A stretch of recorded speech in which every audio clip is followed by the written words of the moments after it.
నిద్రపోయే ముందు 11 మాటలు శివనామం చెప్పి పడుకోమని చెప్తారు.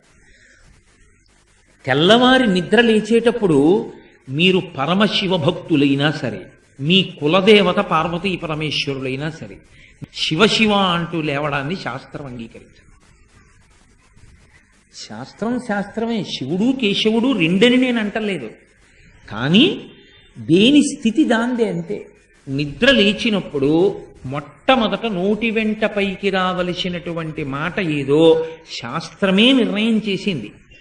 ఇంకా వేరొక మాట ఏదీ నోటి వెంట రాకూడదు. మొట్టమొదట తెలివి రాగానే రావలసిన మాట ఒక్కటే, అది 3 మార్లు పలికి లేవాలి మనసం మించింది. శ్రీహరి శ్రీహరి శ్రీహరి అన్నారు.